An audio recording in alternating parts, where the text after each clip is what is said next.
Hello everyone, welcome to study with Gyan Prakash. आप सभी का बहुत बहुत स्वागत। देखिए फ्रेंड्स, यूपीपीएससी के द्वारा पीसीएस 2023 के लिए एक बड़ा बदलाव किया गया और अब मुख्य परीक्षा में आपको विषय का चुनाव नहीं करना होगा। यानी कि सभी के लिए जो सिलेबस है वो समान कर दिया गया है। और साथ ही साथ इससे एक जो बड़ा मुद्दा स्केलिंग का चल रहा था, जिसमें जो मानविकी के विषय होते थे उसमें कम अंक और विज्ञान के जो विषय होते थे उसमें अधिक अंक का जो एक मैटर देखने को मिलता था, ये मैटर भी समाप्त हो गया है। फिलहाल स्केलिंग को ख़त्म करने के लिए इससे बेहतर निर्णय कोई भी नहीं ले सकता था और इसके लिए मैं यूपी गवर्नमेंट की सराहना करता हूँ, बधाई देता हूँ कि आपने बहुत ही अच्छा काम किया।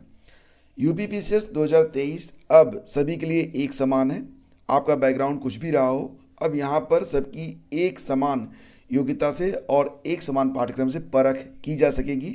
जो खुद को साबित करेगा वो आगे आएगा और वही जो है यूपीपीएससी की जॉब पा सकेगा।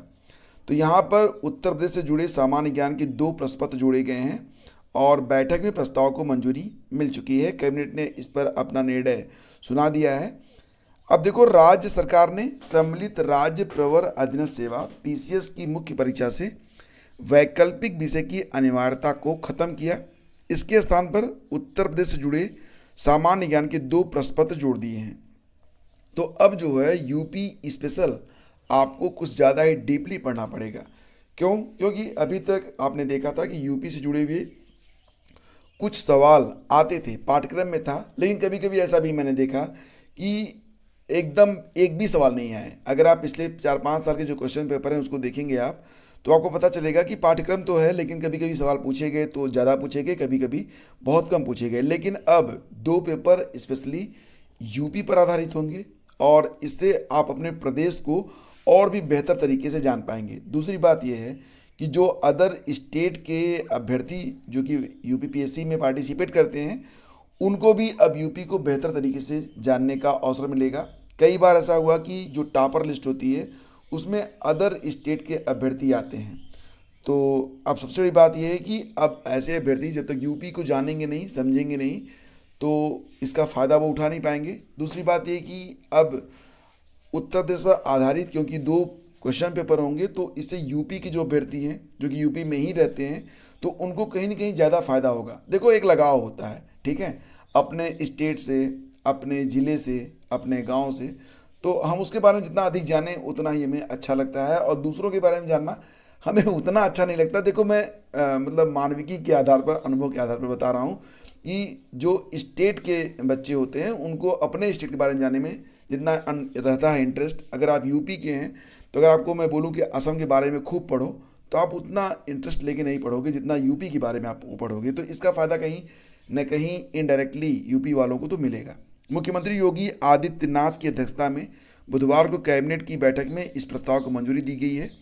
इसके लिए कार्मिक विभाग के प्रस्ताव, सम्मिलित राज्य प्रवर अधीनस्थ सेवा मुख्य परीक्षा और परीक्षा योजना पाठ्यक्रम में संशोधन संबंधी प्रस्ताव को पारित कर दिया गया। अब इसके बाद स्केलिंग वाला जो मुद्दा था वो तो समाप्त हो गया, जड़ से समाप्त हो गया। और सबसे बड़ी बात कि सब्जेक्ट को लेकर जो परेशानी होती थी वो भी ख़त्म। तो अब समय आ गया है कि आप जो है अपनी प्रतिभा को दिखाएं। जो न्यू एस्पिरेंट हैं, जो ओल्ड एस्पिरेंट हैं, सबके लिए ये परीक्षा अब एक समान है। दूसरी बात ये कि प्रारंभिक परीक्षा में अब लगभग 2 महीने 60 डेज का समय बचा हुआ है। तो एक बड़ा सवाल है कि क्या 60 डेज में प्री को क्वालिफाई किया जा सकता है? एक बड़ा अहम सवाल है। नॉर्मली लोग कहेंगे नहीं, लेकिन मैं कहूँगा हाँ, आप आसानी से प्री को क्रैक कर सकते हैं एक रणनीति बनाकर। देखो, बहुत सारे यूट्यूब चैनल हैं जो आपसे कहेंगे कि स्पेक्ट्रम पढ़ लो, किरण को पूरा रट डालो, लूसेंट पूरा पूरा पढ़ लो और तमाम किताबें एनसीईआरटी पढ़ना और मतलब महेश बनवाड़ को पढ़ लो। इतनी किताबें भैया कि अगर आप अभी से पढ़ना शुरू कर दो और 1 मिनट के लिए भी आप कहीं मत जाओ, ठीक है, मतलब हगीज डायपर सब पहन लो, फिर भी किताबें ख़त्म नहीं होने वाली हैं। क्योंकि एक बार पढ़ के तो भला होने वाला नहीं है। कोई भी चीज़ जब तक 3-4 बार आप नहीं पढ़ोगे तब तक वो आपके दिमाग में बात आएगी नहीं। ऐसा कुछ नहीं होता और किसी का दिमाग इतना तेज़ नहीं होता कि कोई भी चीज़ आप 400 पेज एक बार पढ़ लिए और आपको हर बात याद हो गई। ये संभव ही नहीं है। तो इसके लिए आपको समय देना पड़ता है। तो एक सही रणनीति बना के आपको स्टडी करनी होगी। और प्री के लिए इतनी किताबों को पढ़ने की ज़रूरत नहीं है, मेंस में ज़रूरत पड़ेगी। मेंस के लिए 3-4 महीने का समय मिलता है, तो प्री का अनुभव भी जो होता है वो मेंस में आपके काम आता है। बेसिकली बात मैं यहाँ पर जो करना चाहता हूँ वो ये है कि अगर आप एक सही तरीके से स्टडी करें तो प्री को 60 दिनों में क्रैक आप कर सकते हैं, डेफिनेटली कर सकते हैं। इस पर एक वीडियो मैंने कल अपलोड किया था, वो आप जाके देख लेना, लिंक वीडियो के डिस्क्रिप्शन में होगा। आपको पता चल जाएगा कि क्या क्या पढ़ना चाहिए, शुरुआत कैसे करनी चाहिए। बाकी टाइम टू टाइम मैं आपको ये हेल्प करता रहूँगा। और अगर आप प्री के लिए लगना चाहते हैं तो टेलीग्राम का मैं एक चैनल बना रहा हूँ, नया चैनल, ठीक है, उससे आप लोग जुड़ जाइए। उसमें मैं आपको सारी टिप्स, सारी ट्रिक्स और जो भी इम्पोर्टेंट मटेरियल्स होगा शेयर करता रहूँगा, तो उससे आपको काफ़ी हेल्प मिल जाएगी। तो जाके चेक कर लेना वीडियो का डिस्क्रिप्शन। चलो आगे बढ़ते हैं। और देखो यहाँ पर जो मुख्य परीक्षा में मुख्य बदलाव हुआ वो आप यहाँ पर देख सकते हो। देखो यहाँ पर क्या होगा कि सामान्य हिंदी और सामान्य निबंध, सामान्य निबंध नहीं, निबंध, निबंध को आप किसी भी भाषा में लिख सकते हो, हिंदी में, अंग्रेजी में, उर्दू में। और बाकी पेपर आप किसी भाषा में दे सकते हो, हिंदी में या अंग्रेजी में, तो इसमें कोई बाध्यता नहीं होती है। तो सामान्य हिंदी तो हिंदी में लिखना पड़ेगा, हिंदी को तो आप अंग्रेजी में लिखोगे नहीं। और निबंध को आप किसी भाषा में लिख लो जिसमें आप खुद को कंफर्टेबल पाते हो। बाकी जीएस के 6 पेपर यहाँ पर होंगे। कुल मिला के 1500 नंबर की मुख्य परीक्षा होगी, 100 नंबर का इंटरव्यू, 1600 अंक पर आपका फाइनल रिजल्ट बनता है। इसमें 50% प्लस अगर 850-900 नंबर आपने पा लिए तो आप पीसीएस हो गए। जी हाँ भैया, बिल्कुल पीसीएस हो जाओगे। मतलब ये कि 900 से 1100 के बीच में ही नंबर पा के लोग एसडीएम वगैरह बनते हैं, ठीक है। और 900 तो मैं मतलब शायद 1100 तो मैं ज़्यादा बोल रहा हूँ, इससे कम पर भी लोग एसडीएम बनते हैं। आप जो पिछला रिकॉर्ड है उसको चेक करो।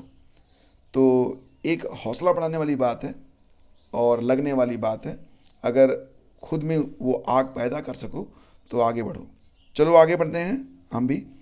अब देखो यहाँ पर एक खबर है कि अब 4 साल में छात्र कर सकेंगे MTech PhD.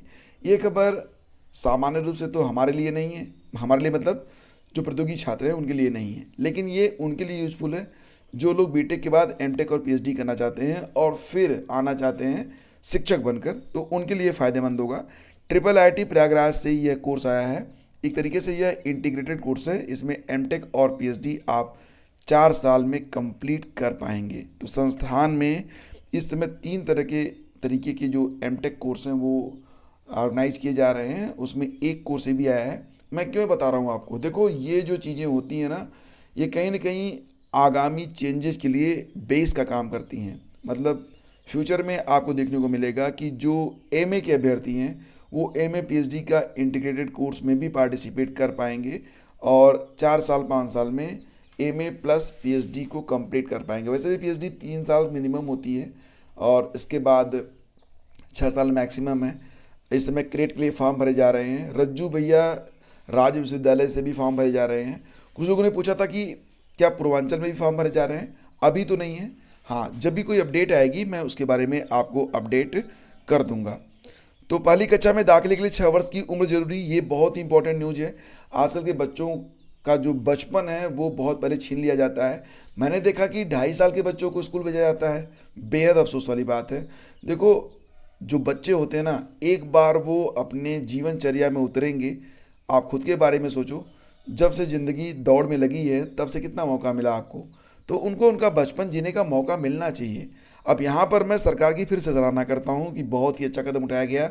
New education policy के अंतर्गत अब ये कहा गया है, शिक्षा मंत्रालय ने कहा है राज्यों से कि मतलब कक्षा 1 में प्रवेश लेते समय बच्चे की जो उम्र हो वो 6 साल हो।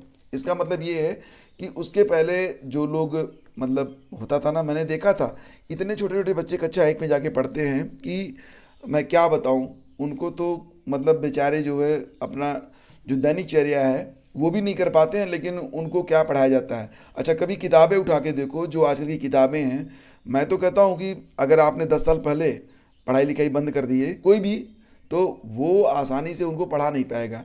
तो किताबों को सरल रखिए, उनका बचपन जीने का उनको अधिकार मिलना चाहिए।